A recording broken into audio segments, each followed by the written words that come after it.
bizarro stuff, but we're gonna work on it. Okay, we're about to get on live. Bear with me, folks. Bear with me, folks. We're gonna talk a little bit about some stuff, bizarro stuff, but we're gonna work on it. Okay, bizarro stuff, but we're gonna work on it. We're about to get on live. All right, so yeah, I'm on live, but I'm gonna have to turn down some. Bear with me, folks. All right, so we're gonna talk a little bit about some stuff. I'm hearing myself. Bizarro stuff, but we're gonna work on it. Okay. Bizarro stuff, but we're gonna work on it. We're about to get on live. All right. So I am live on Divine Nature Online. Check me out on www.divinenature.net. And we have podcasts, blogs, videos, commentary on politics and theology, apologetics, all the good stuff from a Christian worldview perspective. All right, so we're going to have a conversation in a little bit. Okay, let's fire this up. All right, welcome to the Divine Nature podcast. We're going to talk about the conversation on Charlie Kirk, and we're going to interact with a gentleman who has a load of problems with Charlie Kirk, and he states that Charlie Kirk is not an American hero. He's nobody we should emulate. He was a person who spoke hate. Another one of these people who say he was speaking hate, right? And he said some things that, that certain people, many people disagree with, and then you have many people who agree. So basically, it's a battle of the worldviews. It's a battle of one political side against the other. And I used to follow him moderately and I used to follow him along with Ben Shapiro and a lot of other conservative talking heads. And I said to myself, okay, well, I agree with a lot of this stuff because a lot of this stuff is grounded in a Christian worldview. And so Christians everywhere, at a certain point, almost like 2 years ago, I decided I wasn't going to continue following. I wasn't going to continue following because it sounded more political and conservatism than Christianity, right? And so a lot of these people could not really defend the SSM, same-sex marriage controversy. They could not defend marriage. They could not defend.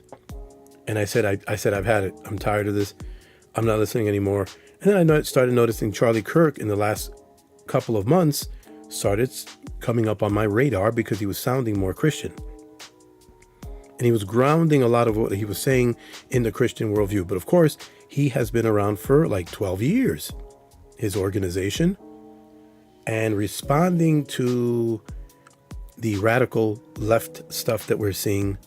And so let us be reasonable and understand that oftentimes the pendulum may swing too far to one end and too far to the other as a result of a reactionary thing, right? I think we can all understand that.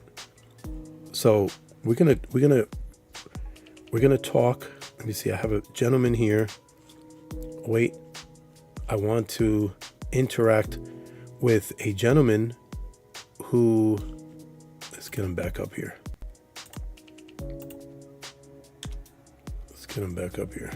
Okay.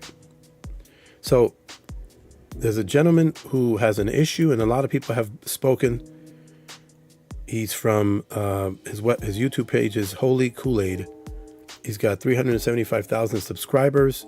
And 12 days ago, he did this video stating that you've been lied to about Charlie Kirk. Okay, now that's a one-sided statement. And so it's not very neutral. He's basically saying you've been lied to. And apparently he doesn't seem to have any good things to say about Charlie Kirk. So basically what we're going to do is we're going to interact with this video, and we're going to see if we can answer some of this issue. And again, I say Charlie Kirk was a controversial figure, and he spoke extremely for the right, and he aligned himself with MAGA, and he aligned himself, but not all Christians do. Not all Christians align themselves with far right views. Some of them are more moderate. So, and the same thing with liberals. Liberals aren't all on the left. Some of them align somewhere in the continuum line. And that's why we need to put these things on the table and consider these things. Okay. So I wanted to talk about that. And if I had time, maybe open up a little bit on the doctrine of total depravity, which I felt, needed to be discussed. And it goes along with this conversation because there's an issue that I believe that's inflamed in our culture, and that is the battle of the worldviews and how secularism continues to plummet or increase. And what plummets is a Christian worldview, a Christian ethic. And as it turns out, a lot of our conservative values that are grounded in Christianity. Okay? So let us, without a doubt, continue forward in that. I shall return.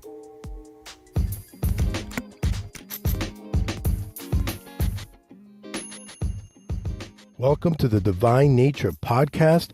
Check out divinenature.net for more podcasts, videos, blogs, and commentary from a Christian and biblical worldview perspective.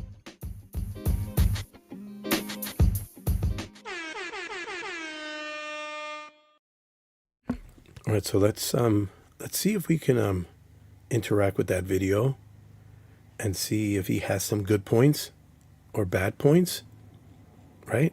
Charlie Kirk isn't perfect. I'm not perfect, right? And who is, right? So let's see if we can come to an understanding of these things. Wait.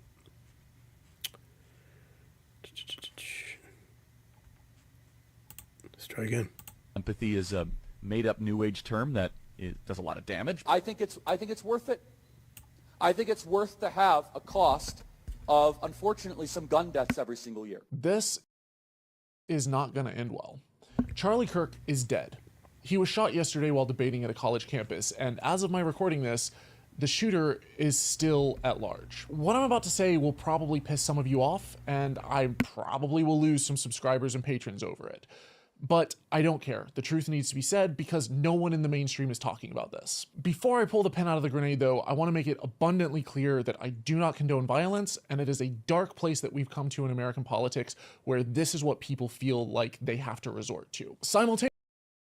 Okay, so to start off, when Charlie Kirk said that, now understand that we have to be extremely flexible at this point, because one thing is what Charlie Kirk says, and one thing is what Charlie Kirk means.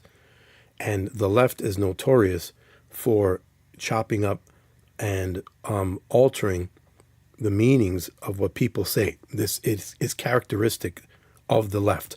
Now, I don't know this guy from a hole in the wall. I don't know if he's an extreme person on the left. I don't know if he's rational. I don't know if he's... but we're just going on the argumentation, right? And we're trying to give people credit.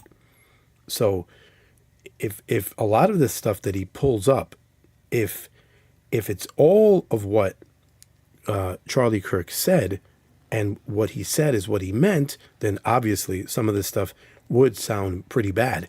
But the thing is that, these are sound bites.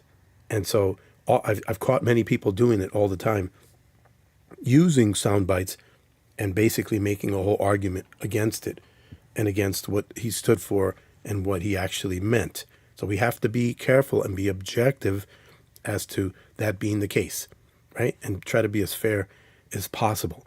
Now, he's saying that some people would think that they would have to come to an extreme of violence because, now that He's not endorsing it. I didn't pick that up from what he said, but anyone who feels that they have to kill somebody for their another person's warped thinking is in itself warped, and it's immoral, right?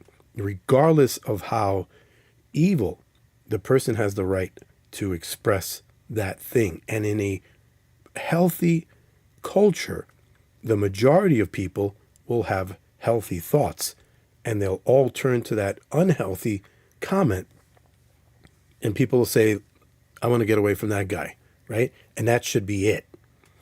Unfortunately, because there are so many people with warped thinking now the scales are balanced in terms of how many people think in warped ways. Now, he can argue this way, and I can argue this way the same, right? But neither one of us should believe that someone needs to take us out because of our opinions, right? So let's continue. Simultaneously, I refuse to fly this flag at half-mast today because the man who died yesterday was not a hero. As I speak, there is a concerted effort to turn him into a martyr, to weaponize his death as a justification for right-wing retaliatory violence, without the public really being truly aware of who this man actually was and the horrific things that he stood for. Charlie Kirk's death isn't a tragedy because we lost one of the good ones. It's a tragedy because of what it represents for American democracy and the dark times that are to come. Because Charlie Kirk was one of the worst stains on the reputation of my country. Okay, now that is a bottom line, extreme view, and throughout the course of what we can pick up here, he's going to need to be able to defend that, or he's not going to come off as being very stable himself. And so let's see if he's able to back up that claim that he was the worst stain, because then we're going to judge between Charlie Kirk's views and his views. I don't say this to be tactless. This is a man who called Martin Luther King awful and not a good person, stating that the passage of the Civil Rights Act was a huge mistake. We know. All right, so one thing at a time. The whole issue with Martin Luther King was concerning his morality, in the context of whether he was a great moral leader. We all have now understood, based on information that we got from Martin Luther King concerning his personal life. We've recognized his affiliations, his communist affiliations, and his personal life, because the FBI was on him like white on rice. So they were able to get this information on him.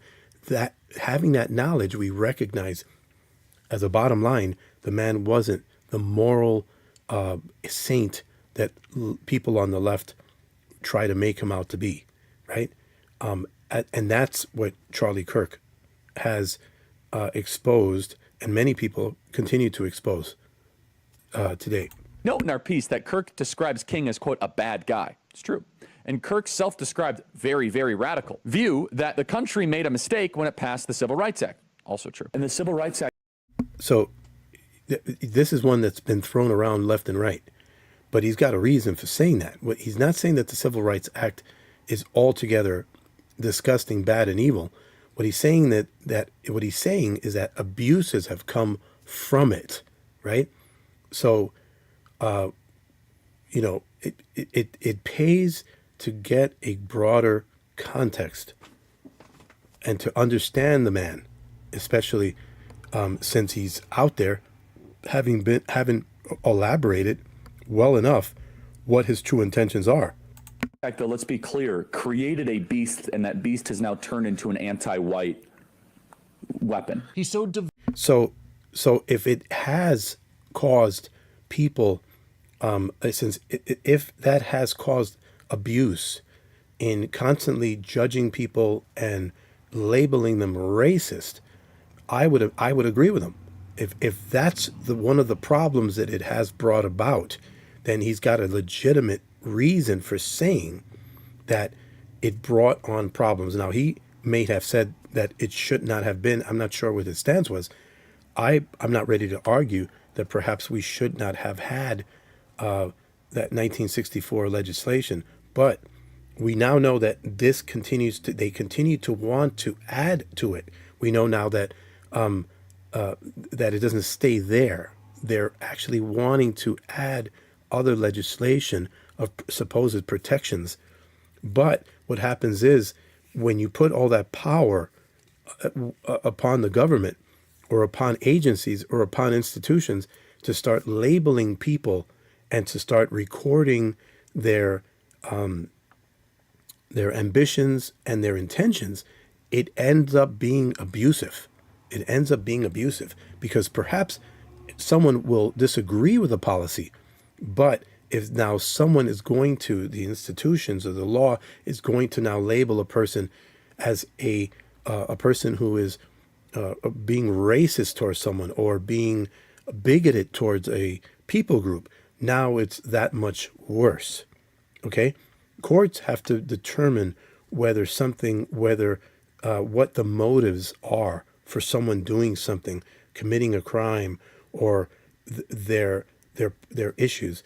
It shouldn't be on the whole society to now determine, well, this person did this because they're racist or whatever, and just adding motive, because we know that it's wrong to do these things, but it really adds a monkey wrench into our system. And we have plenty of examples to demonstrate how it's done that in our court systems, right?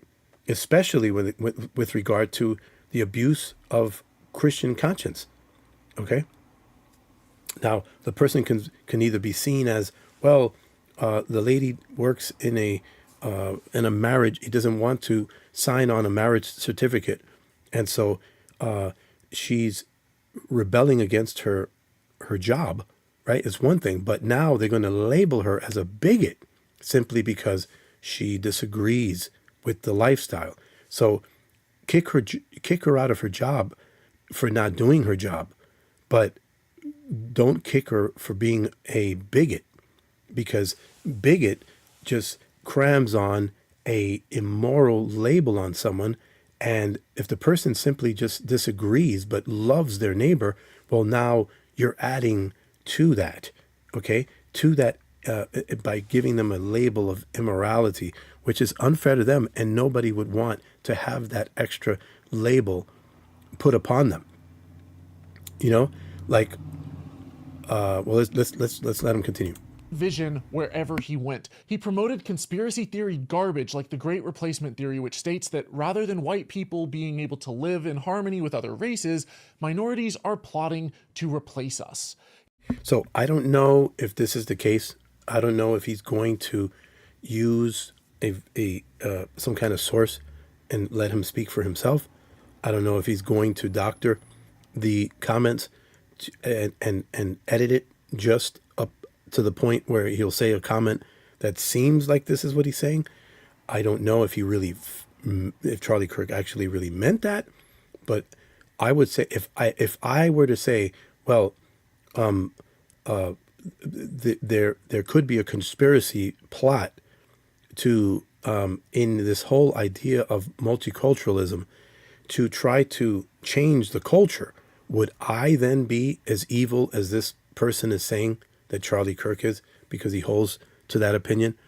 If I were to say, yeah, I think all this mass immigration, illegal immigration thing that we're seeing is a plot to change the culture, to de-Christianize our Western values, then he would then call me a racist as well, because even though I'm a person of a minority ethnicity, he would also call me a racist as well.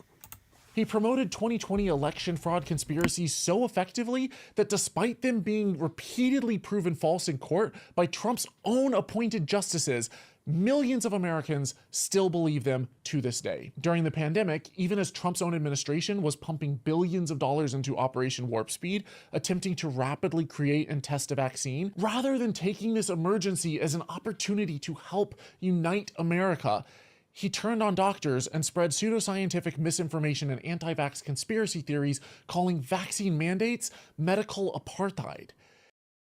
Well, every day more and more, this is an opinionated situation, because every day more and more they're saying that the vaccines were used against the American people, and you've got swaths of people, professionals, doctors, researchers, scientists, saying the same thing. So this is a completely colossal debate that continues to this very day. Okay, something that's definitely not going to be settled here and now with his opinion, right? There are people that believe stuff on both sides, and every day more and more information is coming out to the fold of a huge conspiracy concerning,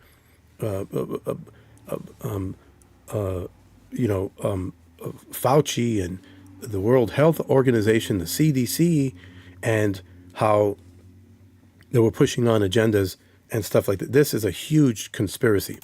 He organized COVID-19 skepticism campaigns on college campuses, which he painted as exercises in critical thinking, but So if he was correct about, let's say, for instance, of which we're not going to settle here, if he was correct concerning a problem with the vaccines, if he was correct about bad faith, okay, or something illegal going on with big pharma and the vaccine and all this stuff, if he was correct on that, why would he not speak on it? Okay, since we have not settled that, right? He's basically just speaking and appealing to people who hold to his same opinion. You know, there are people that feel that there are too many people who feel that there is a conspiracy, that there were lies, that there were bad actors in this thing. And so every day more and more, you got massive people on both sides who are reputable, who are investigating this, and who are professionals deciding on this every day. If the man was right, he was fully correct in pursuing those bad actors and speaking out against them and hyping up a conspiracy. Because if it's true, then the American people need to know. in reality, they were super spreader events where unvaccinated attendees caught the deadly virus and breathed their last breath from a ventilator weeks later, separated from their families. But they would have hold on a second. They would have died anyway because of the vaccine, right? So we don't know did they die because they didn't protect themselves, or did they die because he sent them out there without protection, right? What is the case? How many people died in totality? The question is, if the vaccines were something wrong, if they were cast upon the American people and people all over the world, then it wasn't the fault, of those who were sounding the alarm of the bad actors. It was the fault of wicked people on high who put us in that predicament in the first place, right? The vaxxers would not have had more information than the non-vaxxers, okay? Especially since many of them have argued that, masks weren't enough to keep people from getting sick. The vaccines themselves were being said that it wasn't enough. So there's conspiracies on both sides, and enough, especially going back to those last 4 or 5 years as to how we should deal with this or not. Bottom line, if it was something that was cast upon humanity, then there's bigger fish to fry than people who are out there trying to figure it out or trying to find out who's responsible. He painted gun deaths as inevitable And as the bodies piled up, creeping into the thousands during Trump's first term, as children bled out, gripping the hands of their parents in hospitals. So the whole Second Amendment thing, the question is, where's the immorality lie, right? Notwithstanding the ignorance of where it might be, but not protecting your schools and having signs that say this is a non-gun zone, okay, as a neon sign blinking invitation to bad guys. Okay, so I just got disconnected on OBS. I think I'm connecting. Okay, back online again. So we'll continue. So, I mean, it's like the question is, what's the greater evil here? Not protecting people, not allowing people to protect themselves, while the culture becomes more mentally ill and the increase of mental illness and societal chaos grows, or the fact that this person is going to see the after effects of a worldview that's void in humanity, and they're going to start blaming the same mentally ill, demon-possessed people who are getting their access to guns, right? I would say we need our protections from those very evil people. And the policies surrounding it are basically only to inflame and allow for more murders so that you can turn around and capitalize on it politically. That is, to me, way more evil. Hospital beds around the nation. He nonchalantly stated that gun deaths are an unfortunate but acceptable cost. I've wondered, because I've only heard a snippet of him saying this. Now, is he talking about gun deaths are necessary or they're going to be inevitable? What exactly does he mean by that? If he says that innocent people have to die as a result of this, I profoundly disagree with Charlie Kirk on that and his word usage. I would imagine it's way too extreme in his expressing it that way. My understanding was that he was talking about people dying for the right to bear the Second Amendment, to bear their arms. If that were the case, that's fighting for our constitutional rights. That's what it boils down to. But if he's saying that innocent people have to die, part of that, no, I would argue completely opposite of that. I would say that innocent people don't have to die because we need to be able to protect them. And being able to protect them doesn't mean shaving the Second Amendment rights. It means respecting it to the point where you're doing so in our institutions, right? And too many of these institutions are basic, like I said, blinking neon signs, allowing people to come in and cause that chaos, knowing very well that society is growing in their problem with mental illness, anger, depravity, all the time.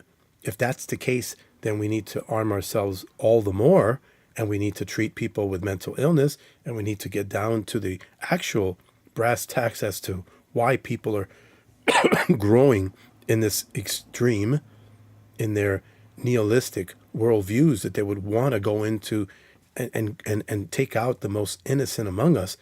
That's demonic. That is clear. The results of secularism and the ogre that it creates in so many different areas. I often say secularism is an ogre with many, many tentacles, and the tentacles are the symptoms of that disease that we're seeing. And it stems to so many problems in society, but it's because of the lack of God in our society. Of preserving the Second Amendment. And as LGBT kids across America struggled to come to terms with their identity and faced bullying and religious discrimination, leading to the highest of any these folks are suffering. But why are they suffering? Why are they going through all of these things? Why are they being bullied? Why are they then committing suicide? It's because committing suicide is because of the problem in society, okay? We see the increase of society as secularism goes up. Suicides go up as well. Okay, it's obvious. And he doesn't want to see that because he wants to see paganism as progressive. Okay, he wants to see himself progressive, but he doesn't want to recognize that his progressivism is stooping back down to a pagan culture. He's going backwards. He thinks he's going forward, but he's really going backwards. He's kind of like the person who's sitting in a car and waiting in a light, and then you see the car next to you, and you think the car is moving, but instead you're not moving. You think you're moving because the car next to you is moving, but no, you're not, because you have your foot on the brake, and it's that vehicle next to you that's moving, but you have this visual as though something is happening, but it's not happening. Okay, that's what's happening to him. He doesn't see it because he's denying it. He's running from the truth, and so he can only try to point at the Charlie Kirk argument as though he's the hater, but if not, but he doesn't realize that he's really the hater, because he's not. He's complaining about the smoke, but he's missing the fire. Further stigmatizing an already trampled on and vulnerable minority struggling to simply exist, falsifying statistics to paint them as the problem, even up until his final breath. Charlie Kirk had blood on his hands. He defended the Israeli genocide in Gaza and downplayed Russia's violent invasion of Ukraine as merely a border dispute. So this whole issue with Israel and Gaza, many people have crossed the side. More information is coming out. People have had to determine exactly what exactly is going on with Israel. Is Israel on a power trip? Are they trying to control the world? Are they only protecting themselves and whatever? The jury is still out on that in terms of a massive consensus. Many people feel yes, many people feel no, and so because a person doesn't understand something early on in the conflict, way back when it happened, then we have to basically follow what we know and what our sometimes incompetent news outlets are telling us, and so the internet basically has to be able to tell us what's going on, because oftentimes the media is not able to really fully give that out. But then you have people who are completely to one side or one side to the other. I myself don't know, because I haven't followed that extremely. I don't know myself. Basically, we have once again a pool of people on both sides trying to figure out who's at fault here. Is it Israel, or is it Gaza? Is there genocide going on? Is it purposeful, or is it for the sake of protecting the people and cleansing that area of all terroristic influences? I don't know. I don't know where I fall in that. And in response to skilled legal immigrants from India strengthening our economy, he stated that America doesn't need more visas for people from India, claiming that they would simply displace American workers. And while women with ectopic pregnancies bled out. Okay, so he's machine gunning through all of these subjects. Illegal immigration is highly festered in our nation and all around the world. We're not blind to the problems that we're seeing. We got to do something about it. That's just simply put the way the situation is. We got to cut it to the curb, cut the nonsense. We see what's happening. We're not blind. And there are people that would have us say, well, yeah, look, this is great. It's a wonderful thing. It's a wonderful, pretty thing. There are no problems whatsoever. And then they'll just argue emotionality and how dare you treat people this way and people of color, and they'll go along. That's kind of like, based on how quickly he brushed through this, that's sort of what he would have you think. But no, there's some major problems. We have to come to major decisions. And illegal immigration, once again, as basic as it sounds, is not legal immigration. And oftentimes these folks do not want to make that distinction. out in hospital parking lots because their doctors were terrified of the new legal repercussions of performing life-saving abortions. So he's making it seem like everybody and their mother had ectopic pregnancies when, in fact, there's always a low percentage rate of people who have these problems. And if there are any problems that would be typical of a woman needing that emergency care, based on what the experts say, most of these issues can be solved by extracting the baby early, if that's the case. And ectopic pregnancies themselves are usually high percentage time the child is already dead because they get stuck in the fallopian tubes. So the fact that he's still using this primitive argument to argue for ectopic pregnancies and problems in pregnancy is actually pretty primitive, and he needs to update his argumentation for his pro-choice stances.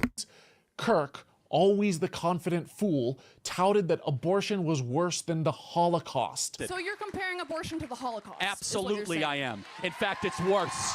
It's worse. Well, by sheer numbers, there's one metric that proves him correct. By what metric is it not? That's what I'd like to hear.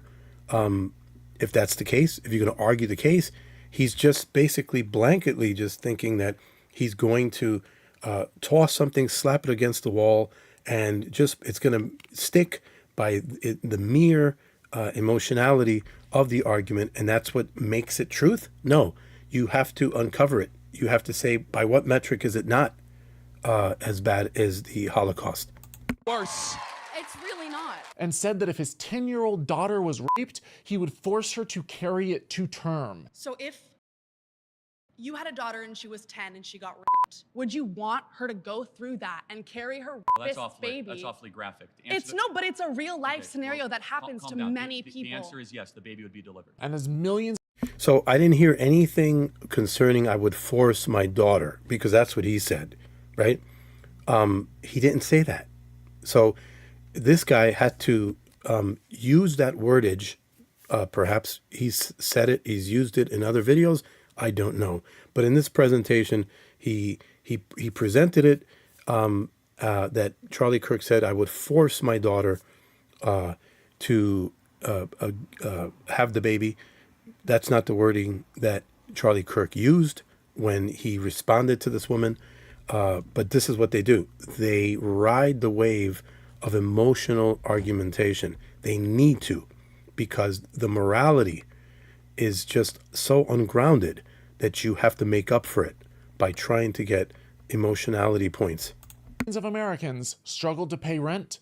Kirk's solution to the housing crisis was to put more people in prison. I said, honestly, we should be much tougher on crime. We need more people in jail.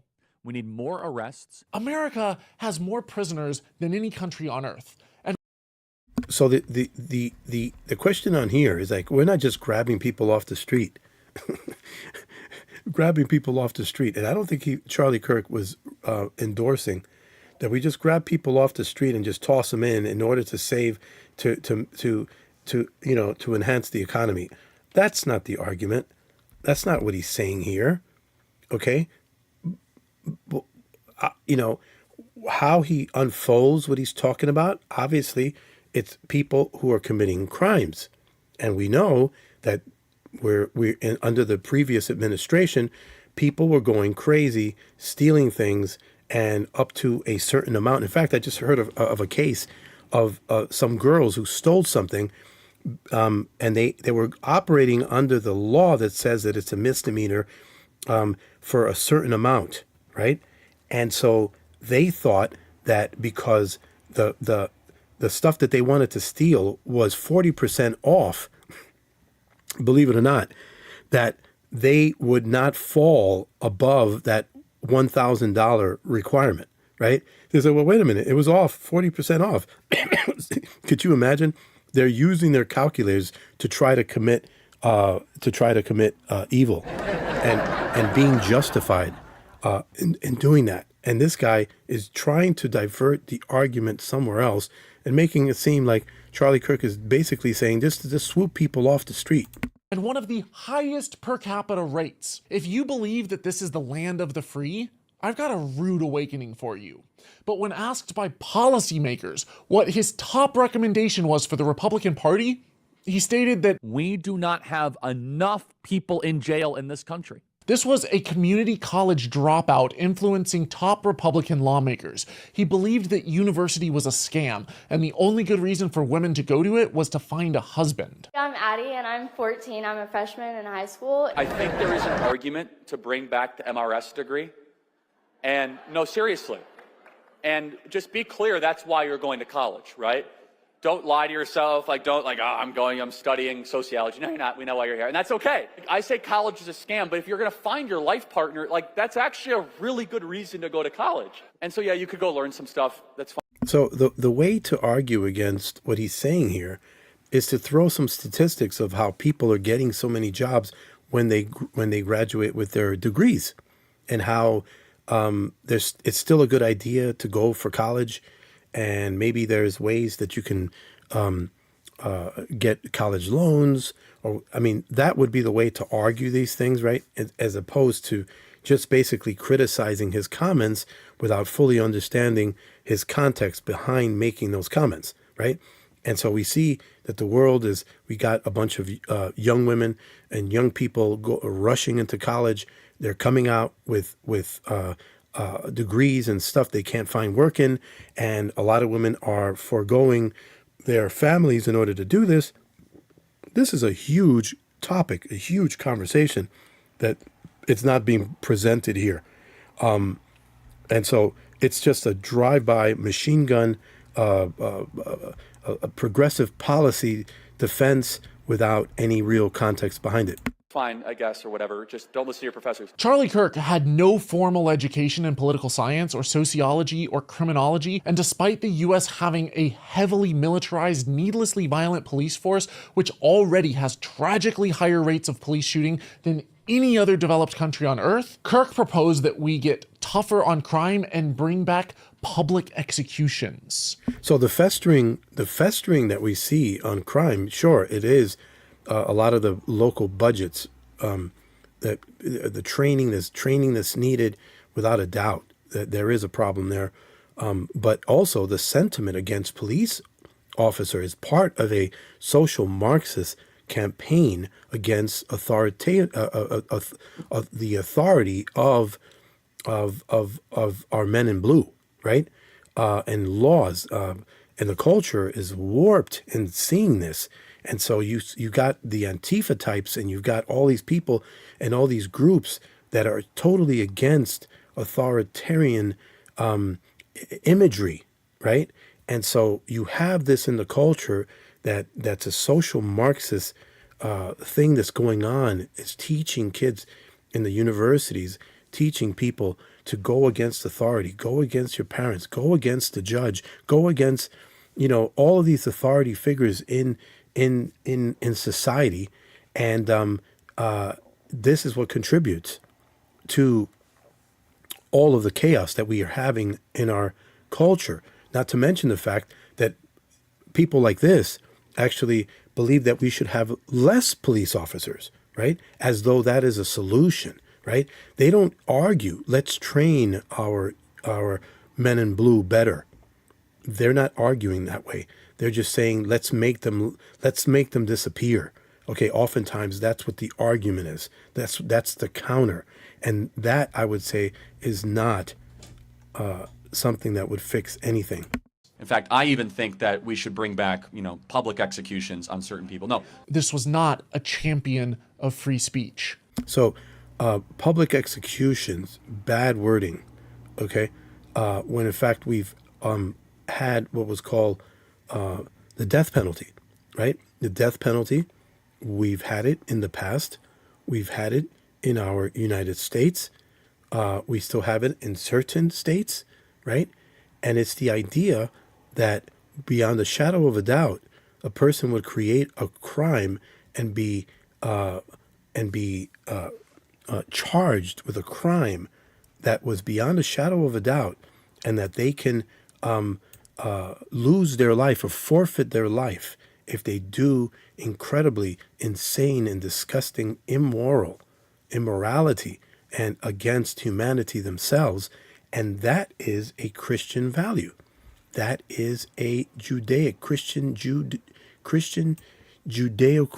value that had been and is a righteous thing when, like most things, when performed righteously. Today we have many people who were caught, who were determined that they were innocent, and they were on death row without a doubt. But what does that say? It says about a corrupt system. Okay, we wouldn't want to move forward on something like that unless it was without a shadow of a doubt. Okay, without a system that isn't plagued with so much corruption, right? We wouldn't move forward, but with it. However, should there be, though, a capital punishment? Absolutely. That doesn't speak against capital punishment itself. It speaks against the corruption that makes capital punishment impossible until it is fixed, right? It's like the same thing with our government. Our government needs to be repaired. We don't speak against our government. We speak for repairing our government and cleansing it of its corruption. But we don't say, well, let's toss it all out. Let's toss the baby out with the bathwater. That's how leftists argue. That's how extreme people on the left argue. That's their mentality. That's their solution. Break it all down, right? Without fully knowing how to repair it. This was one of the most vile mouthpieces of America's dark political underbelly, spewing absolute toxic filth. And yet, he was one of the most influential people in the nation, rubbing shoulders with the president and helping sway an election that's led to the downfall of democracy in the installment of a convicted felon and accused pedophile in the White House. Kirk's organization, Turning Point USA, hired over 1,000 employees who swayed hundreds of thousands of voters. So an accused pedophile. So he can use that, but I can accuse him of secularist immorality in his mind and in his heart, in the grounding of his argumentation. Should I then call him an immoral man? No. Okay? He's an accused. Anybody can accuse you of things unjustly. Has it been determined that he was a pedophile? Where are we on that? Do we have a legitimate grounding to say that that's what he is? Or are we going to fling around accusations, right? Simply because they're accusations, right? Whenever you speak about these things, you can say anything you want about anyone, but it would be extremely fair if you said, this is my opinion. Separate yourself from a greater, from the greater truth, and demonstrate that it's just your opinion. That it's just, this is you speaking. This is not that you believe without a doubt, okay? But this is what your conclusions bring you, right? Don't speak for people who don't agree with you. He helped roll back LGBT rights, voting rights, immigration rights, and for the first time in history, our daughters will have fewer rights than their grandmothers. In his short life, Charlie Kirk managed to do more damage and more harm than almost any other American in the last 50 years. And yet, his death was quickly politicized as a tragedy. Trump announced that he would posthumously give him the Presidential Medal of Freedom, the highest honor a civilian can receive. I'm sorry, but are we all just gonna forget the abhorrent way that Trump treated an actual war hero, John McCain, and the way that he responded to his death? Oh, and Trump also declared that the flag should be flown nationwide at half-mast for 4 days. When 2 Democratic legislators in Minnesota were shot, they received callous indifference from the president. There were over 140 school shootings in the US in Trump's first term alone. Do you know how many times he flew the flag at half-mast for them? twice. This is disgraceful. Hundreds, even thousands of firearm deaths are merely unfortunate statistics. So, a lot of the stuff that he's bringing up is kind of, I don't know, circumstantial or just, what should he, every time someone dies to a mass shooter, should he raise the flag? I don't know. I'm not sure. Maybe he should. Maybe he shouldn't. I have no. Should he have made that big a deal about Charlie Kirk? I don't know. I don't have an opinion on that. That's basically just him, right? I don't think a lot of conservatives actually they may appreciate something, but are they weighing this against that against this? Are they? But all I know is that where's the basis of your argumentation? Okay, if you're going to argue that we should have paid more attention to those people who died because of poor policies that and a poor worldview that you argue for, then perhaps you may not want to acknowledge, or do something to bring about a mixed messaging that would state that, well, this actually empowers your argument more so, right?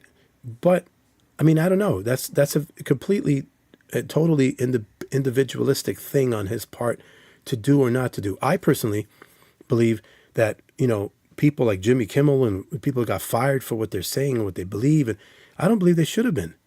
I don't believe Charlie Kirk would have accepted people getting fired because they had comments or because they acted like a fool on internet. They shouldn't. They have a right to their free speech, regardless of how depraved it is. Like I said before, in prior times, there were less depraved people in the culture. So the few that would be this depraved would be looked at, they would be ignored and marginalized just simply because they are, lunatics. But now we've got so many of them in the culture that, there's, you've got this us against them, and it seems to be too many people on both sides. And so that's the problem that we're at today. But, every man for themselves and their worldview. Defend your worldview as best as you can. And the one who has the most grounding as to argue for their worldview is the one who is making the most sense. So I'm sorry that I'm not shedding a tear over the man who said, I think it's worth it. I think it's worth to have a cost of, unfortunately, some gun deaths every single year. School shooting. So is he referring to the mass shooter getting killed, or is he referring to the little innocent ones that the secularist worldview, mentally ill, adopted person, who is he speaking about here? I don't know. I don't know what he's talking about. Shootings are almost uniquely an American problem. But Charlie Kirk presented a false dichotomy. You can either have freedom or you can give up your guns, as if every free democracy has citizens armed to the teeth, and as if we couldn't at least enact some sensible gun control laws. The biggest tragedy about Charlie Kirk's death was his wasted potential. Here was a bright, capable young man with resources and serious drive. I think that he's the one that has wasted potential, because I don't think he can argue his way out of a wet paper bag in terms of the grounding of what is truly moral when he's defending people who are confused, when he's defending not protecting people in the schools by better security forces, when he has no grounding as to his argumentation. I think he's the one who has wasted potential, because he can't ground anything that he's talking about. All he can do is point to someone's opinion, and say this is wrong and this is right. But under what standard is he saying that it's right to allow a massive abortions, and then say that no, it's not a Holocaust. Okay, so does he know what a Holocaust is? Does he know what it is to have massive, humans just getting rid of their offspring, left and right, to the tune of 1.5 million every year in this nation. Okay, so test the arguments, test them to see if they have any real grounding. I don't think this guy can do it. This is just a complaint fest. That's all this is. But I don't know if he has any ability to do that. I'm not sure. Who could have accomplished so much good, and instead he spread Handmaid's Tale levels of theocratic dystopia. And had he actually read his Bible rather than simply using it as a prop to bludgeon those he looked down on, he might have taken a warning from Christ that those who live by the sword will die by the sword. So in the little that he's talking theology, he flips the context, right? He's flipping it as saying, well, if you are evil and you live by the sword, you'll die by the sword. But the question is that what Charlie Kirk was doing, right? He was speaking up for those who couldn't speak up for themselves, and then he got killed, right? He wasn't using forceful means. If anything, he welcomed people to have disagreements, right? And people on his side didn't even want him in the schools. They didn't want him. They didn't want him to even talk. They would try to keep him from speaking. Okay? So then who is the extremist in that scenario, right? So it's easy for evil to call good evil. And the culture, we're seeing it, calling evil good and good evil. This is what they do all the time. Charlie successfully advocated for the establishment of a fascist regime. The American people have been... So the fascist regime, any regime, any fascistness, doesn't allow people to express thoughts. Again, I have to repeat myself. He wanted open dialogue. Okay? He could have been far right and just be incredibly unwelcome to leftist thought or anything, any liberal thought. But did he do that? No. So, I mean, the guy is absolutely an extremist to say that. To say that, he has to be a stubborn, leftist to think that way. Thoroughly stripped of their rights, watching oligarchs take control of the country. He convinced hundreds of thousands of impoverished Americans to vote against their best interests and for the interests of his organization's ultra-wealthy backers. We are watching our neighbors, many of them US citizens and legal residents, get rounded up, arrested, and held without warrant by masked Gestapo. So is he talking about, once again, is he blurring the subject of illegal versus legal immigration yet again? Okay. Is that what he's doing? Do we need 20 million illegal people in our nation? Who says we do? And is he not bringing into context or forgetting or trying to omit and forget and sidestep the problems that we're seeing everywhere, all over the world, because of this globalist push, okay, to restructure the world, literally? Okay, this is such a big context. It's like, how can you not see what's going on? I mean, how can you deny it?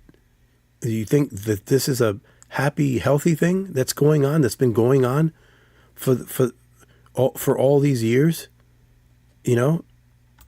of us now live paycheck to paycheck and watch in horror as our healthcare coverage is slashed, while our tax dollars fund bombs which right now, as I speak, are being dropped on schools and hospitals in Gaza as part of an ethnic cleansing program by Charlie's friend Benjamin Netanyahu. So the proliferation of war isn't bad because just because of an opinion as to what the motive is for Israel and the United States being in cahoots of it.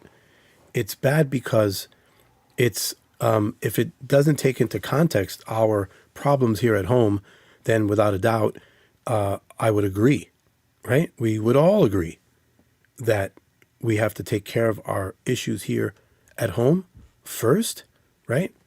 But as far as whether we all agree that, you know, Israel is the big bad wolf and the U.S. is complicit, I'm not sure if we've all reached a consensus as to whether that's the case or not. We've got people on both sides arguing this case. I have to stay neutral because I myself do not know. Are we really surprised that when desperate people helplessly watching their freedoms erode and their very nation descend into a totalitarian theocracy, that there would be Totalitarian theocracy. Is that an exaggeration, or did he just fall down the stairs? Where do you see? Okay, so we're seeing the effects of massive secularization. We're seeing people thinking that there are genders that they are not, and skipping science and human biology. Okay, we're seeing people trying to destroy the most innocent among us in their schools and their safe havens, and yet this person is saying that we're seeing a theocracy. Okay, is this religion or anti-religion that we're seeing the effects of? You know, so talk about warped thinking and backwards thinking, lack of common sense.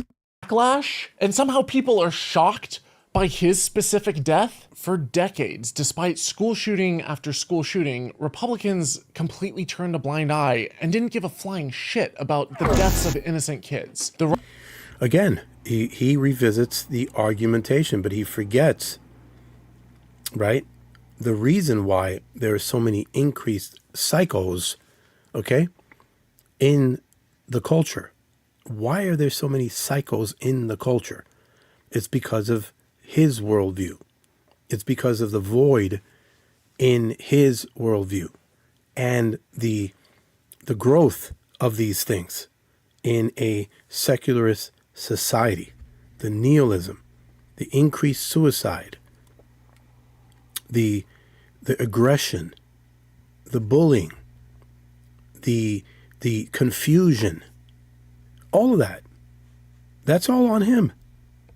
That's not on any worldview that says love your neighbor, love your God, love your neighbor, care for your enemies.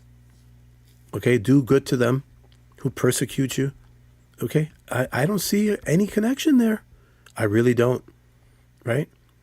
Where we see unfairness, where we see callousness, where we see religiosity or churchianity or hypocrisy, then we call it out.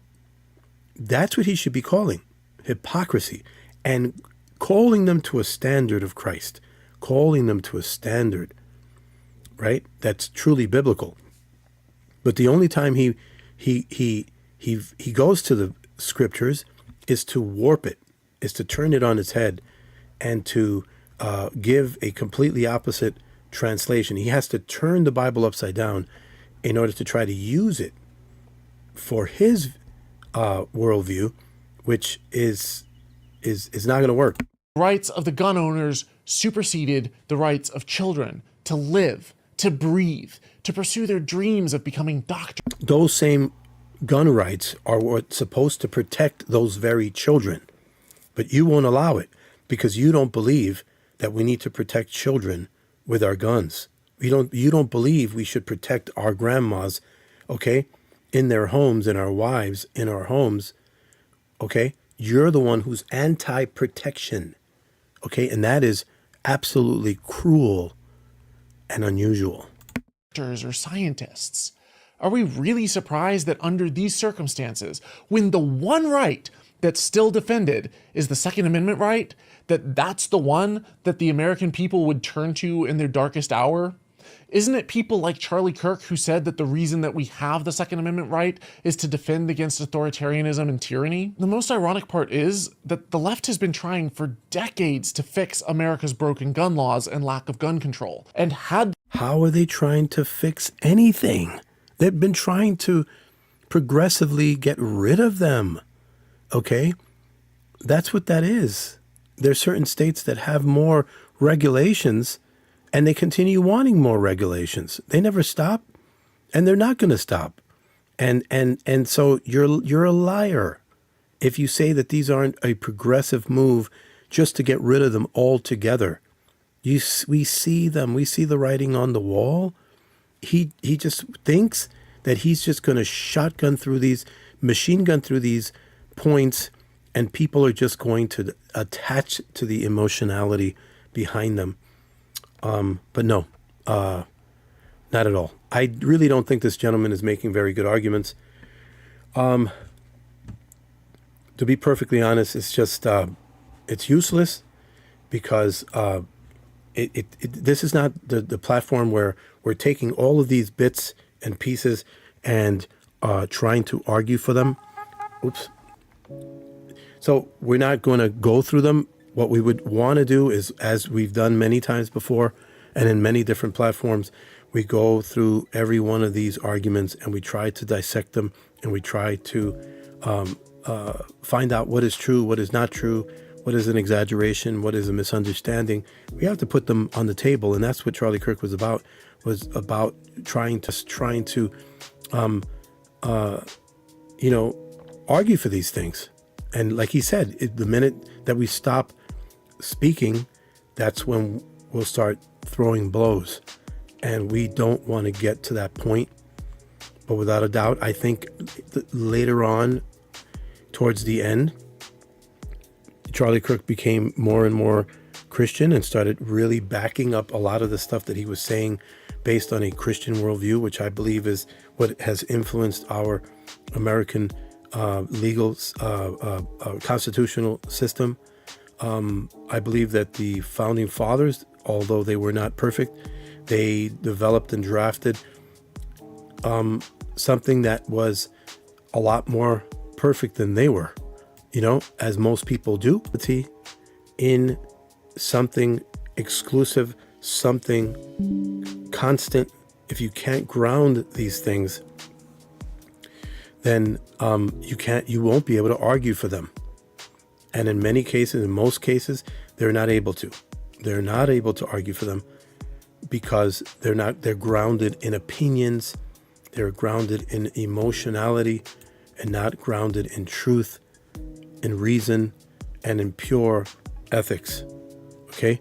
So that's pretty much, I wanted to get into total depravity, but I'll have to revisit that some other time.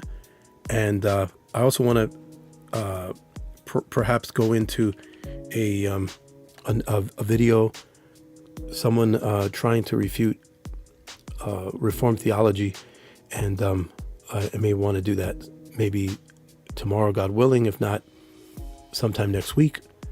And so let us consider what we believe in, what is our reason for our being, whether there is a God or not God, and what it would mean if there was. Okay? If God has not spoken, then we have no rhyme or reason. It's Christ or chaos. So thank you for joining me today. Until next time, God bless.